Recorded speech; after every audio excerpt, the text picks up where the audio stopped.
The American Trail.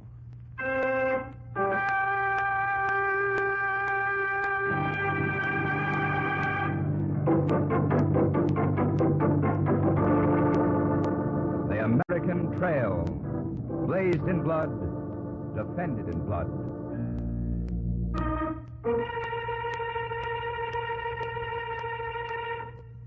Chapter 2. The Northwest Ordinance.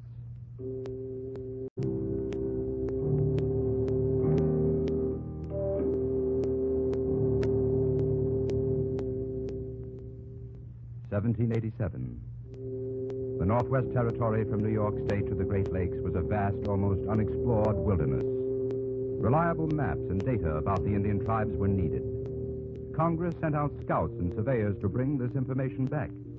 One of these men was Kit Bradley, an Army scout and Indian fighter.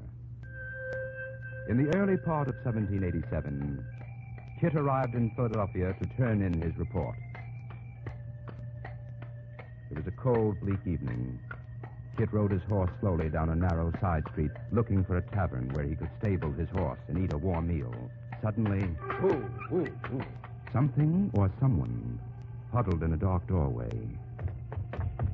He dismounted and slowly walked over to the doorway. It was a girl, he saw. A girl, shivering, frightened, and exhausted. Are you all right, ma'am? Let me alone. Now, don't be scared. I don't mean no harm. Who are you?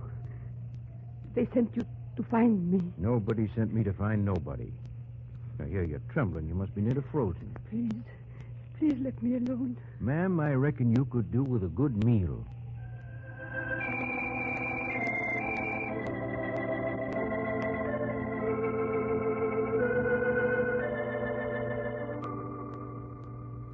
It's real cozy in this tavern.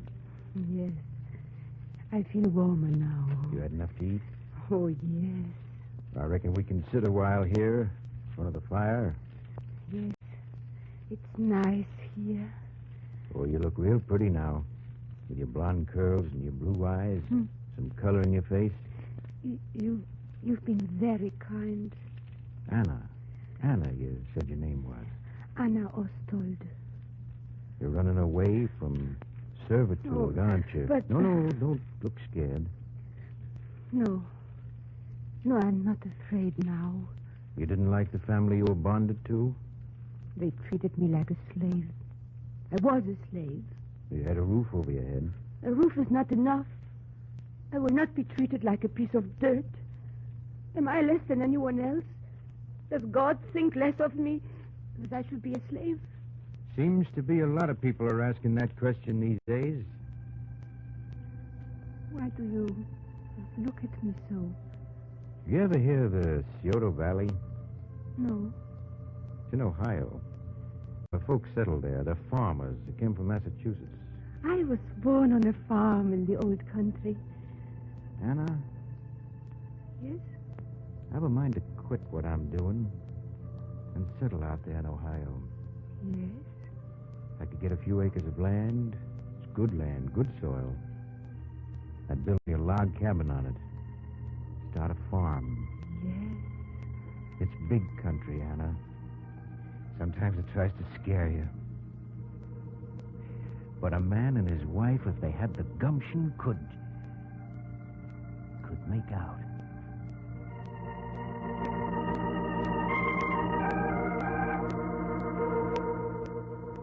So there it was, the dream of an American frontiersman, to take a wife and build a home.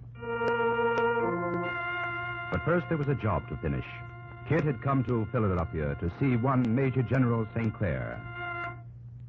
Here's my report, General. Yes, I'm anxious to look it over. Sit down, Bradley. Thank you, sir. You're looking fit enough. Well, I reckon I still got my scalp. Indians pretty hostile? I'll allow they're not so friendly. Well, what are you planning to do while you're here in the East? Oh, I reckon I got something to attend to. Oh, good. Otherwise, you'd find it pretty dull here. Dull? Bradley, I've never heard so much nobility of purpose in all my born days.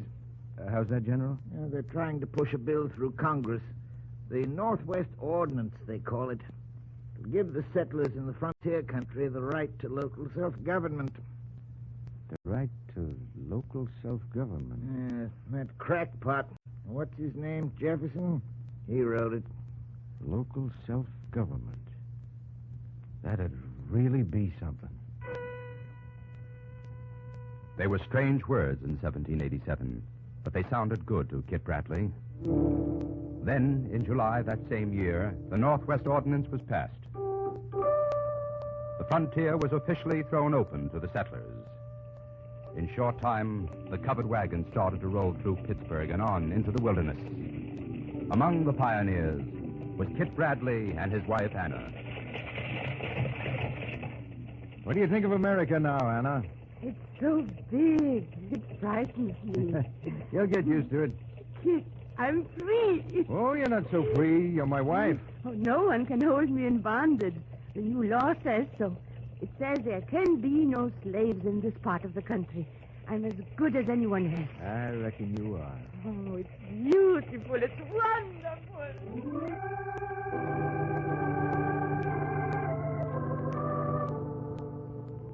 Kit built his log cabin a few miles out of Chillicothe settlement, and from miles around, his neighbors rode over to help him. Men and women, they all pitched in. More and more settlers came. And one day, a visitor dropped in to see Kit, Dr. Edward Tiffin. Well, Kit, we're a fair-sized community now, well above 5,000 male voters. You recall what that means?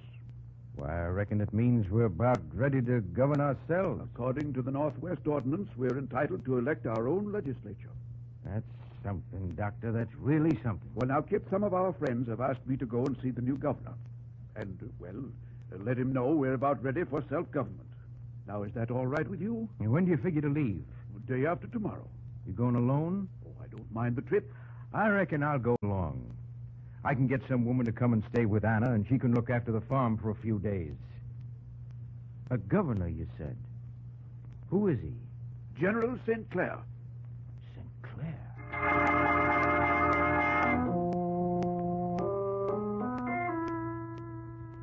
So you see, Governor, we all feel that we've reached the stage Well, where... Dr. Tiffin, I don't think we need to waste valuable time on this sort of discussion.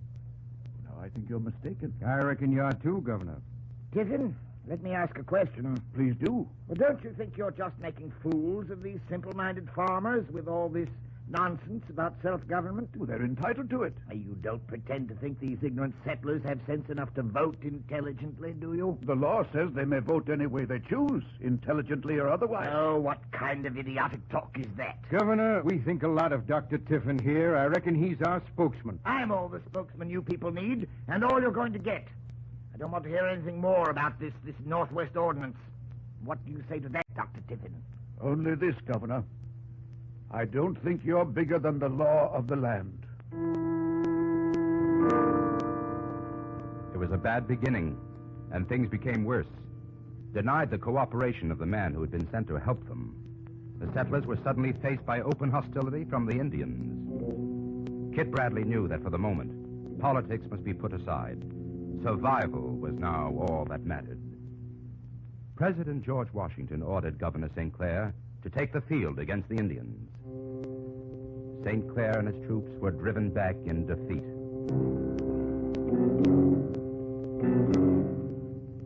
American prestige died. The Indians, intoxicated by victory, went on the rampage. One day, just before dawn, Kit Bradley, about to start work on his farm, saw a horseman approaching. Bradley. Kit Bradley. Get your wife and kid and get to the settlement. The Indians are coming this way. Are you afraid, Anna? Yes, for my baby. All right, come. We're going to leave.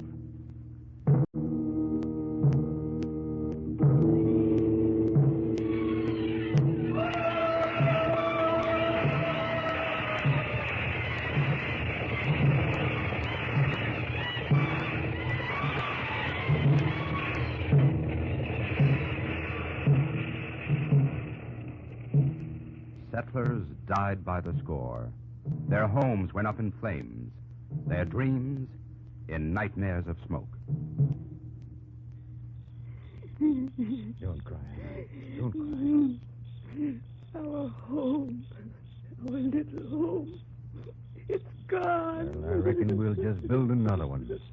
Don't you cry.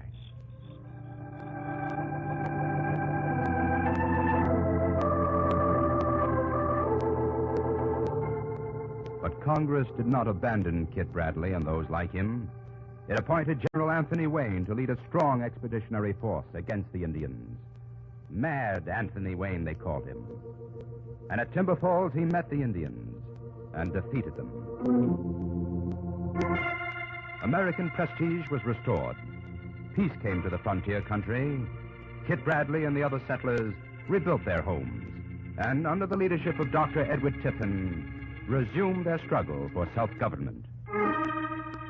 At Cincinnati, they convened before Governor St. Clair. Dr. Tiffin is recognized. May it please Your Excellency to recognize this legislative body and to consider our petition for self-government. I have not the slightest intention of recognizing any such twaddle. We insist Insist. on our constitutional rights. The convention is closed. Governor, who do you think you are, a king? I'll put you in jail, Bradley. Kit Bradley, Dr. Tiffin, and the rest were not to be stopped by threats.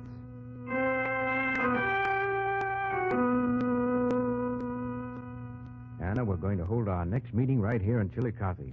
And if Governor St. Clair wants to stay away, we'll make out just fine. Why is he so against us? Men like him don't think people like us should have any power, I reckon. The settlers held their next convention at Chillicothe, and Governor St. Clair made a point of being there. Your Excellency, Silence, Dr. Tiffin. this is no time for silence. We'll be heard, Governor. Not by me, you won't. We'll go to someone else. I'm still the governor of this territory. Then we'll see somebody in Congress. I'll tell you what I think of Congress. Order! Order! Order! The devil won't keep us quiet, Governor. I've had enough of this. I reckon so have we. I reckon we'll take this to the president. And I'll tell you what I think of him.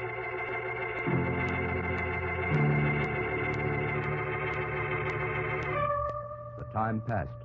One day, Kit took Anna and their child east. A very simple man who had served his country so well, and who himself had written the Northwest Ordinance, was now President of the United States. Thomas Jefferson was glad to see this young couple from the frontier. Kit, Anna, be proud you took part in a great moment of history, that you helped establish a new pattern of life for the West. We are proud, Mr. President. We must never allow the will of the majority of our people to be frustrated by one man or by a minority. No man is ever greater than the law of the land.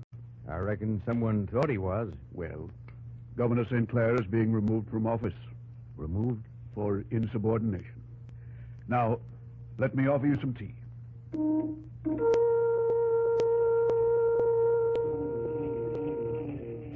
They came from the 13 states and from lands across the sea to build a new nation. And out of the frontier country, they formed new states after the plan set up in the Northwest Ordinance, as a new century began, and the American frontier was rolled back.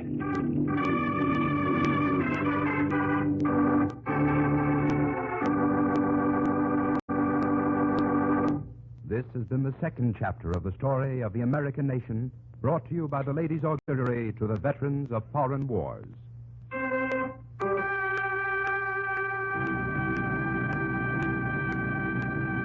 Next week, another story to make you proud of this great country of ours as we follow the American Trail.